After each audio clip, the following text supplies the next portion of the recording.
केतुकवचं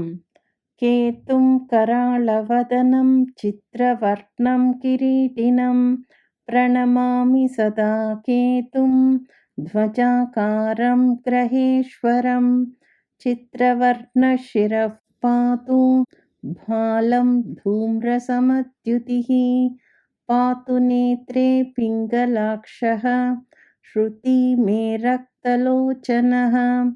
घ्राणं पातु सुवर्णाभश्चिबुकं सिंहिकासुतः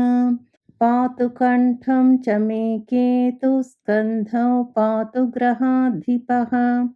हस्तौ पातु सुरश्रेष्ठः कुक्षिं पातु महाग्रहः सिंहासनकटिं पातु मध्यं पातु महासुरः ऊरू पातु महाशीर्षो जानुनीमेतिकोपनः पातु पादौ च मे क्रूरः सर्वाङ्गं नरपिङ्गलः य इदं कवचं दिव्यं सर्वरोगविनाशनं सर्वशत्रुविनाशं च धारणात् विजयी भवेत् इति श्रीकेतुकवचं